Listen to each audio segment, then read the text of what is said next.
Hola, espero que se encuentren todos bien. Como ya saben, hemos venido estudiando los profetas mayores, así que ahora toca el turno de Ezequiel.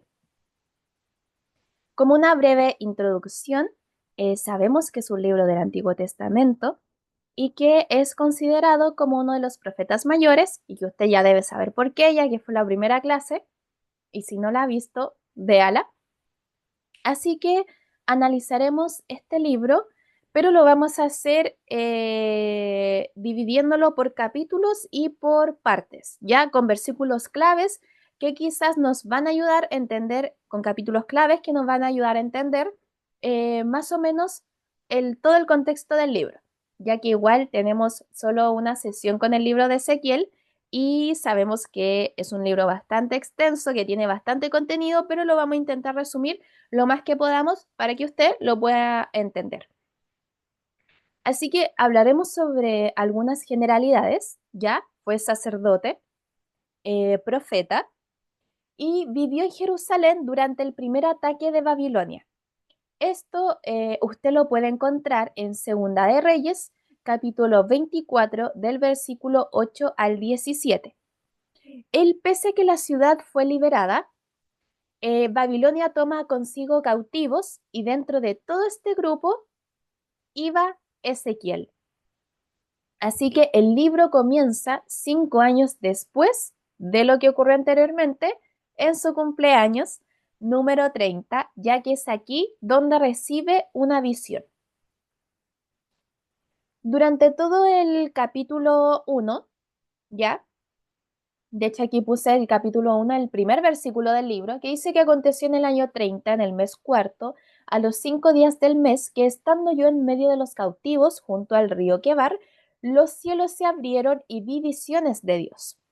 Durante todo el capítulo 1, que le voy a pedir que para que no estemos leyendo cada capítulo, quizás cada versículo, lo vaya leyendo usted en su casa, se relata sobre la visión de Ezequiel. Incluso llega a ser hasta como un poquito quizás confusa, que a lo mejor a la primera leída no lo vamos a entender. Yo puse ahí más o menos una imagen de quizás algo muy parecido a lo que él habrá visto, ¿ya? Pero lo más importante de esto, de toda la visión que él tiene, es que lo asocia a la gloria de Dios. Y aquí surge una pregunta súper importante, ya que, ¿por qué la gloria de Dios aparece en Babilonia? Si en ese entonces la gloria de Dios habitaba en el templo. Es una pregunta muy importante que vamos a explicar más adelante. En los capítulos 2 y 3, Dios llama a Ezequiel y lo envía a un pueblo rebelde. Para contextualizar un poquito, en ese entonces Israel estaba contaminado por la idolatría y el pecado. Así que, como siempre, Dios manda un profeta a su pueblo. Y ahí como podemos leer en Ezequiel 3:7, que es un poco, a ver, quizás como decir, pero ¿para qué Dios lo hace? Porque literalmente Dios manda a Ezequiel, pero le dice inmediatamente que ellos no van a escucharte. Es como lo que muchas veces nos pasa a nosotros, por ejemplo, cuando decimos, no, es que hablar con esa persona es hablar como con una pared, porque sabemos que no nos va a escuchar, sabemos que hablar es una pérdida de tiempo, y quizá uno puede decir, pero ¿por qué manda a Ezequiel si le dice, no, es que no van a escucharte? Y dice, más la casa de Israel no querrá oír porque no me quiere oír a mí, porque toda la casa de Israel es dura de frente y obstinada de corazón. Eso sí, sin embargo, también se relata en estos versículos de estos capítulos que también prácticamente como que Dios haría a Ezequiel como alguien inquebrantable. Y de hecho Dios es una persona inquebrantable, es la que se necesita para un pueblo rebelde.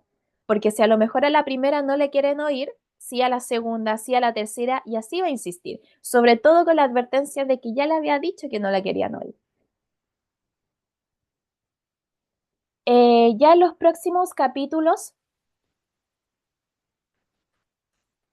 que podemos ver ahí, que yo lo dividí como de alguna forma, en el 4 y en el 5 se presentan diferentes actos simbólicos con el fin de advertirle al pueblo. Ahí, si usted quiere, lee estos actos simbólicos, que la verdad igual son bastante interesantes. Yo les voy a leer algunos. Por ejemplo, ahí en Ezequiel capítulo 4, del versículo 1 al 3, dice que Ezequiel dibuja Jerusalén en un ladrillo y coloca contra ella una muralla y arietes, simbolizando como el asedio que sufriría por Babilonia. También dice que en Ezequiel 4, del versículo 4 al 8, quizás esto es como lo más fuerte o la visión, o sea, la verdad es que estos actos simbólicos son bastante como quizás fuertes, chocantes. Dice que Dios los ordena acostarse 390 días sobre su lado izquierdo por los pecados de Israel y 40 sobre su lado derecho por los pecados de Judá, representando el castigo de cada nación. Otro de los actos simbólicos quizás que se presenta ahí en Ezequiel 4 del versículo 9 al 17, que es comer pan cocido sobre estiércol, también simbolizando la escasez, la contaminación, y durante estos dos capítulos se relatan esos actos. Y en el capítulo 6 y 7 podemos ver profecías contra la idolatría, el juicio de Dios, y ya en los capítulos 8 y 11 podemos ver una visión del templo, pero contaminada por la idolatría. De hecho, yo puse dos citas bíblicas en Ezequiel 8:10 y Ezequiel 8:14, que en el versículo 10 dice, entré pues y miré y aquí toda forma de reptiles y bestias abominables y todos los ídolos de la casa de Israel que estaban pintados en la pared por todo alrededor. Y en el versículo 14 se dice, y me llevó a la entrada de la puerta de la casa de Jehová, que estaba al norte, y aquí mujeres que estaban allí sentadas, endechando a Temos. Es decir, que la casa de Jehová, es decir, el templo, estaba contaminado por la idolatría que se relata justamente en estos capítulos, donde podemos ver que había gente adorando imágenes, adorando a otros dioses, a otros ídolos, y debido a todo esto, la gloria de Jehová, la gloria de Dios, se aleja, porque claramente ya era un templo habitado por otros ídolos. Entonces, literalmente, cuando nosotros adoramos a otras cosas que no son Dios, cuando nosotros quizás cometemos pecados reiteradamente, la gloria de Dios se aleja de nosotros, al igual como lo hizo acá, porque sabemos que ahora el templo de Dios somos nosotros. Dice que nosotros somos templo. Entonces, cuando nosotros quizás nos contaminamos con muchas cosas como estaba contaminado el templo, la gloria de Dios se aparta de nosotros.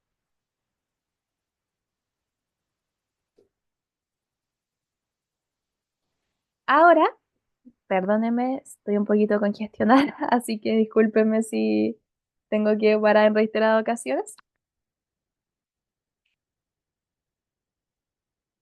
Ahora, el capítulo 11 es de suma importancia, ya que es clave para entender el libro. ¿Y por qué razón es clave para entender el libro? Yo claramente no se lo voy a leer entero, pero esto explica por qué la gloria de Dios aparece en Babilonia. Ya lo vimos un poquito por qué aparece en Babilonia, porque debido a toda la idolatría se aleja de su templo. Entonces esto explica en este capítulo por qué la gloria de Dios se aleja, porque debido a la idolatría y al quebrantamiento del pacto, se ha vuelto tan obvio que Dios abandona su propio templo. Sin embargo, hay otro punto súper importante y es que Dios no abandona no abandona su pueblo. De hecho, yo puse una cita bíblica en Ezequiel capítulo 11 del versículo 14 al 20 que dice, y vino mi palabra de Jehová diciendo, hijo de hombre, tus hermanos, dice los hombres de tu parentesco y toda la casa de Israel, todas ellas son aquellos a quienes dijeron los moradores de Jerusalén, alejaos de Jehová, a nosotros es dada la tierra en posesión. Por tanto, di, así ha dicho Jehová el Señor, aunque les he arrojado lejos entre las naciones y les he esparcido por las tierras, con todo eso les seré por un pequeño santuario en las tierras donde lleguen.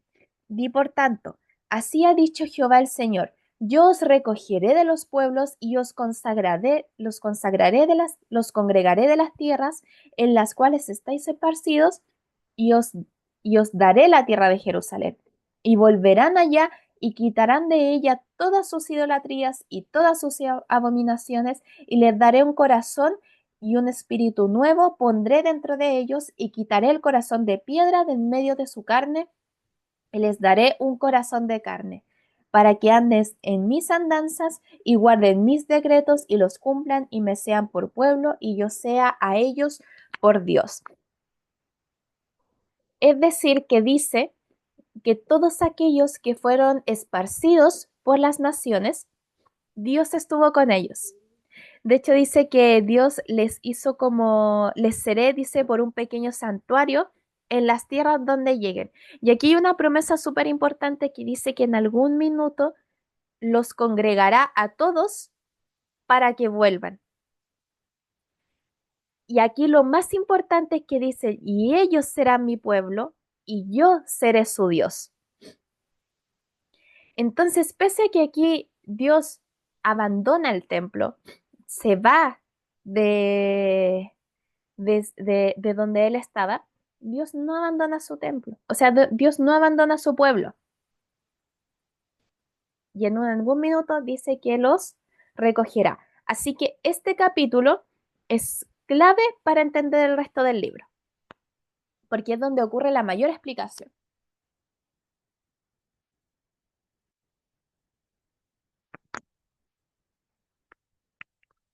Yo ahora hice también como una división, ya que en este libro ocurren diferentes juicios, y juicios, la verdad es que bastante severos, pero del capítulo 14 al 24 ocurre, podríamos decir, el juicio contra Israel.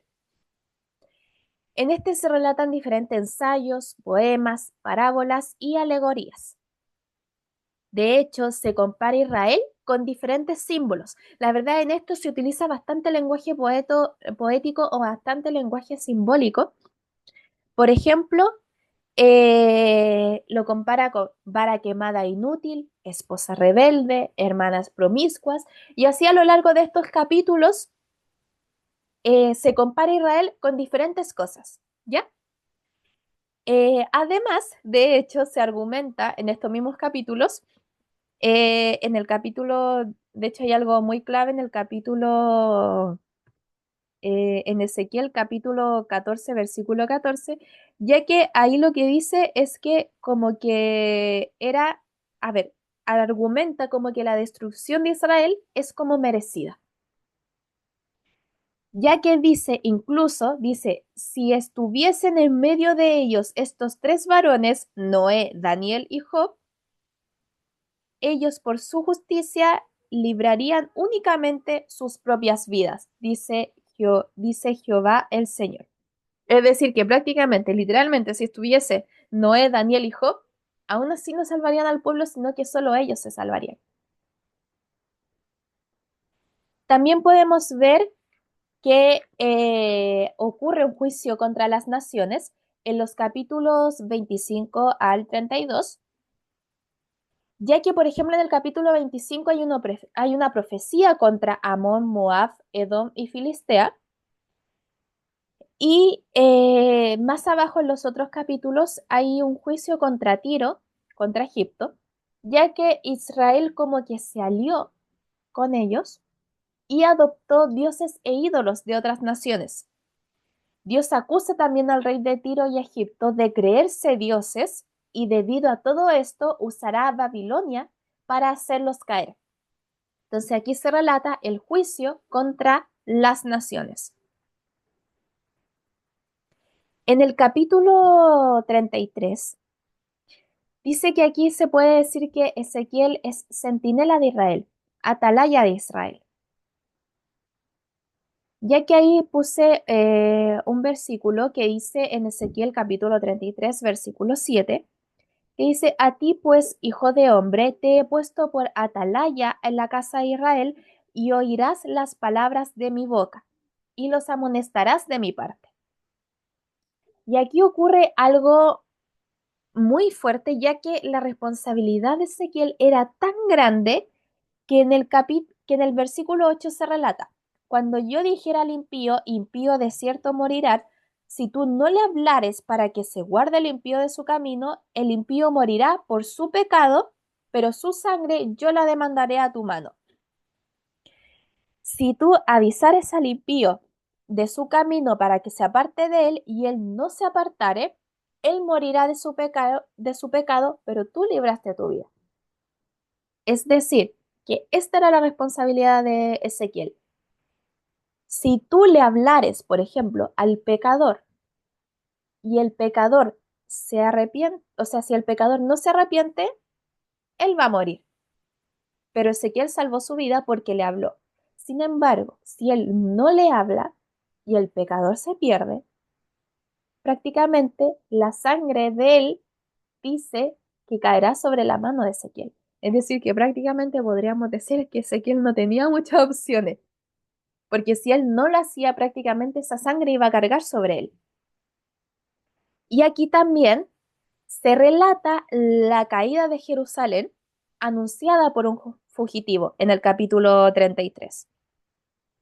Y la verdad es que la destrucción, si usted lo lee, es bastante grande. Es decir, literalmente la ciudad cae.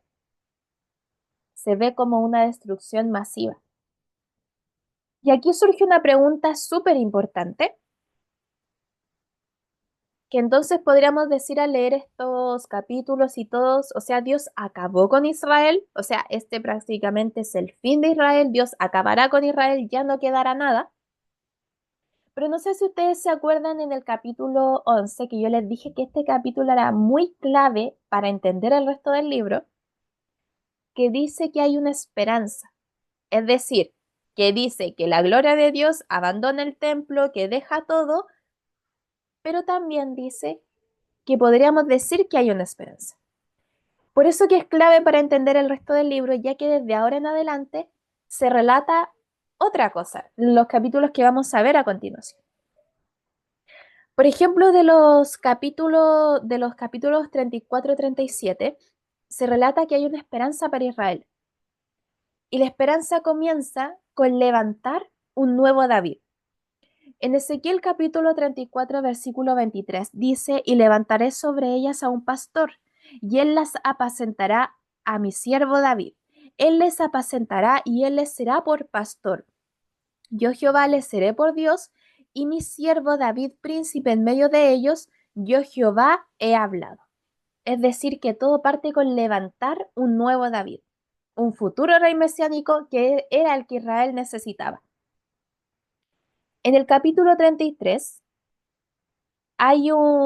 se relata un nuevo Israel que está bajo la soberanía de este nuevo rey y con un templo nuevo y con ya corazones transformados. Esto se desarrolla lo de que Dios como que hace una transformación de los corazones, una transformación de su pueblo, se relata en el Valle de los Huesos Secos. Si usted ha escuchado hablar del Valle de los Huesos Secos a través de canciones, quizás a través de algunos mensajes, quizás a través de algunos videos en TikTok, en Facebook, se encuentra en Ezequiel. Aquí es donde se relata el Valle de los Huesos Secos. Y lo que podemos leer es que dice que Ezequiel se encontraba, es una visión, en un valle, y como dice, rodeado de huesos secos. Y aquí dice que le hace una pregunta.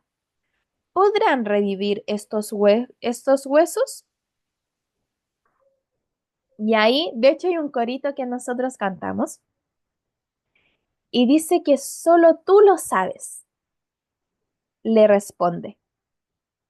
Literalmente, o sea, Jehová, ¿podrán revivir estos huesos? Y ahí es que le dice, o sea, solo tú lo sabes. El Valle de los Huesos Secos representa la muerte espiritual de Israel, es decir, estaba muerto espiritualmente y es muchas veces lo que nos pasa también a nosotros, que a veces nosotros estamos como estos huesos secos, es decir, que nuestra quizás por fuera podemos ver que tenemos carne, que tenemos un corazón latiendo, pero espiritualmente estamos muertos. Y aquí se relata cómo estaba Israel debido a la contaminación de la idolatría, debido al pecado que tenían, que muchas veces nosotros también nos empezamos a contaminar. También nosotros a veces nos contaminamos con el pecado, incluso con la idolatría, porque a veces nosotros ponemos cosas sobre Dios. ¿Y qué ocurre? Que nosotros morimos espiritualmente. Sin embargo, en el versículo 4, 5 y hacia adelante, dice, así dice el Señor omnipotente a estos huesos, yo les daré aliento de vida y ustedes volverán a vivir. Y aquí más abajo se relata que les dará tendones, que les dará carne, que les dará piel y lo más importante, que les da el aliento de vida. Es decir, imagínense eso, cómo Dios empieza, quizás de estos huesos empieza a ser nuevamente a seres humanos. Quizá le empieza a poner carne, le empieza a poner un corazón latiendo, es decir, un corazón con vida. Y esto hace alusión a lo que vemos en Génesis capítulo 2, versículo 7, quizá aquí cuando dice que Dios hace al hombre del polvo de la tierra y dice que le da el hálito de vida, es decir, que le da el aliento de vida. Y es justamente lo que ocurre acá. Es decir, que Dios toma estos huesos y para que puedan vivir les da el aliento de vida. Lo mismo que ya había hecho en Génesis, prácticamente acá lo volvió a hacer. Por eso que es muy importante también que usted vaya conectando la Biblia quizás con diferentes capítulos, con diferentes versículos, y aquí, ya que aquí nuevamente se menciona el aliento de vida, que ese solo lo puede dar Dios. Ya también en los capítulos 38 y 39 se menciona una esperanza sobre las naciones. Aquí Dios promete la victoria ya final de Dios sobre la maldad. Y aquí quiero que me ponga mucha atención, ya que en esta parte también se menciona a otro personaje más, pero en esta parte se menciona a Gog. Gog, este nombre se deriva de reinos y tierras antiguas que se relatan en Génesis. Y Ezequiel toma este nombre como símbolo de los reinos violentos. Gog dice que hizo alianza con 7 naciones que vienen de las 4 direcciones de la brújula, es decir, que vienen de todos los 4 puntos cardinales y que representa a todas las naciones. Es decir, que Gog es como el símbolo de todas las naciones de maldad. Entonces Gog podemos decir que es la maldad.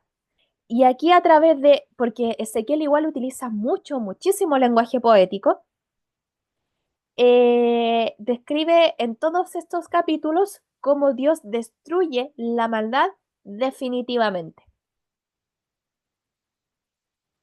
Y ya los capítulos de 40 al 48, que la verdad, yo estos capítulos de verdad que le aconsejo leerlo porque son muy hermosos, hablan sobre una nueva creación.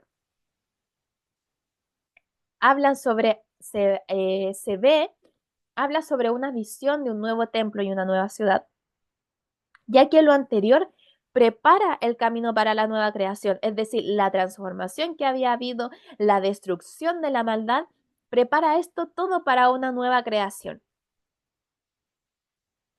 En esta parte el libro también describe cómo la presencia de Dios regresa al templo y eso lo puede leer en el capítulo 43.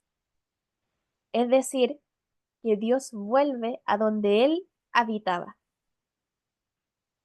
Entre los capítulos 40 y 46 se relata una visión de un nuevo templo y una nueva ciudad. Y Ezequiel recorre este nuevo templo, recorre esta nueva ciudad y dice que el templo es más grande que el de Salomón. Es decir, que Dios restaura todo por completo e incluso lo hace muchísimo mejor. Y hay algo muy importante que acá se menciona, que era lo que ya le había mencionado, que dice que Ezequiel ve cómo el carruaje de Dios, del trono de Dios, que había visto al inicio, que había visto después alejarse del templo, ve cómo retorna al templo. Es decir, que Dios vuelve a habitar en su templo. Y ya en los últimos capítulos también se relata sobre un arroyo que va saliendo del templo y que se transforma, como dice, en un río rugiente que fluye hacia el desierto, hacia el mar muerto. Y aquí hay algo muy curioso, que se va hacia el desierto, se va hacia el mar muerto, pero todo dice lo que va dejando su paso es vida. Es decir, que va dejando árboles, va dejando vegetación, va dejando plantas. Es decir, que va transformando absolutamente todo a su paso. Ahora nosotros igual podemos llevar muchos, hay algunos estudiosos que quizás dicen que esto ya ocurrió, que fue literal, otros dicen que quizás es lo que ha de venir, pero si nosotros lo llevamos a hoy en día, quizás muchas veces nosotros nos contaminamos por el pecado, nos contaminamos por la idolatría, ponemos a Dios bajo otras cosas. Quizás no, es que esto es más importante. Quizás yo, por ejemplo, el día domingo no, es que quizás quedarme en la casa, quizás viendo una película, quizás con mi familia, quizás no, es que justo se me ocurrió hacer alguna actividad. Quizás es más importante que ir a la iglesia. Y aunque usted no lo crea, quizás eso una vez ocurre, pero a veces se empieza a transformar en 2 veces, y eso se transforma en un mes, en 2 meses, en 3 meses, y usted no se dio ni cuenta y contaminó su vida, contaminó su hogar y puso otras cosas antes que Dios. ¿Qué pasa con esto? Que la presencia de Dios, la gloria de Dios, se aleja de su vida. Y vemos acá, durante toda esta historia, que para que la presencia de Dios después vuelva, ocurren muchas cosas. Por ejemplo, cuando la gloria de Dios, cuando la presencia de Dios se aleja de nosotros, podemos ver que ocurrió una destrucción. Acá en Jerusalén ocurrió una destrucción en muchos lados, porque ya la presencia de Dios no estaba ahí. Su pueblo ya no le quería oír. Quizás a veces nos pasa a nosotros, es que ya no queremos oír más mensajes, es que ya no queremos orar, ya no queremos oír a Dios. Ya hay una destrucción, quizás llegamos al punto de estar como estos huesos secos, es decir, estamos muertos, estamos sin vida. Sin embargo, Dios siempre, siempre nos deja una esperanza, siempre nos deja una puerta ahí de entrada que quizás nos diga, no, quizás no todo es destrucción, no todo es que yo me voy, me alejo, no vuelvo más, no, no todo es así, nos deja una esperanza. Quizás Dios transforma nuestras vidas, quizás Dios nos restaura, quizás desde el hoyo donde nos encontramos, Dios nos restaura, transforma nuestras vidas, nos da un nuevo corazón, porque claramente aquel que no quiere oír a Dios tiene un corazón duro, quizás tiene un corazón que no está como Dios quiere que esté, pero dice que también Dios restauró a su pueblo, lo levantó, destruyó la maldad que había. Y dice que después de todo eso, después de esa transformación, o sea, primero después de esa destrucción, de esa transformación, de dar ese aliento de vida, de destruir la maldad, ahí dice que hay una nueva creación. Quizás ahí Dios nos transforma nuevamente. Ahí Dios regresa a nosotros cuando nosotros ya hemos sido transformados. Pero a veces esa transformación duele. Quizás a veces Dios nos tiene que quebrantar para ahí recién nosotros poder tener un nuevo corazón. Así que es súper importante, muy importante que no nos dejemos contaminar por la idolatría y el pecado. A veces uno asocia la idolatría quizás a dioses, pero a veces uno sí comete idolatría con otras cosas. Y es muy importante, ¿saben por qué? Porque la gloria de Dios se aleja de nosotros cuando nuestro corazón, nuestro templo está contaminado. Y ya para ir concluyendo, el libro de Ezequiel muestra un relato con juicios severos, que si uno lo lee, uno dice, wow. Es decir, Dios sí es un Dios misericordioso, pero también es un Dios severo, en el cual la gloria de Dios se aleja ante la idolatría y el pecado. Sin embargo, también Dios dice que no abandona a sus hijos. Dios no es un Dios que nos abandone y nos brinda la esperanza de que en algún minuto Él restaurará a su pueblo. Es decir, que pese a que quizás Dios a veces se aleje de nosotros, quizás Dios nos abandona, quizás la gloria de Dios abandona nuestro templo, Dios nos dice que hay una esperanza, es decir, que Él puede volver a nosotros, pero siempre y cuando nosotros nos quebrantemos, tengamos una restauración, Dios nos vuelva a dar ese aliento de vida, destruya la maldad que hay en nosotros, que a veces va a doler y va a doler bastante, pero restaurará nuestras vidas. Y ya para ir concluyendo, les quiero dejar el último versículo, que la verdad yo lo encuentro un versículo precioso, que dice que él, después de toda la destrucción, que después de toda la restauración que hubo con su pueblo, allí quizá en el Valle de los Huesos Secos, que también cuando él destruye la maldad y cuando él restaura a su pueblo, cuando él vuelve, cuando la gloria de Dios retorna al templo ya restaurado, dice que toda esta ciudad tiene un nuevo nombre y es aquí habita el Señor. Y esta es la frase con la que concluye este libro. Dice que aquí habita el Señor. Y qué importante que nosotros podamos decir ante cualquier cosa, no, en mí aquí habita el Señor.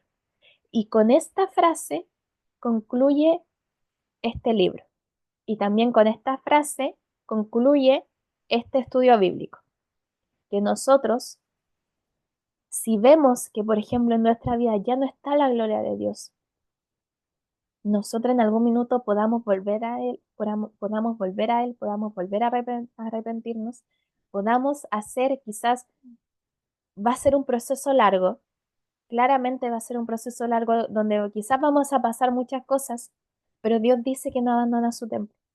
Dios dice que no abandona, Dios, o sea, perdón, Dios dice que no abandona a su pueblo y que podamos decir que en nosotros habita el Señor. Así que eso, espero que este estudio así haya sido de mucha bendición para sus vidas. Hagan la tareita que les voy a dejar. Le invito a participar de los estudios bíblicos porque la verdad es que son estudios que van a edificar su vida. Y así como también decía nuestra hermana Virginia, a veces es bueno dejar el celular, es bueno dejar otras cosas porque eso sí contamina nuestras vidas. Estamos aprendiendo sobre los profetas, así que le invito a participar, le invito a que cada día nos podamos consagrar más a Dios y que participe de estos hermosos estudios bíblicos.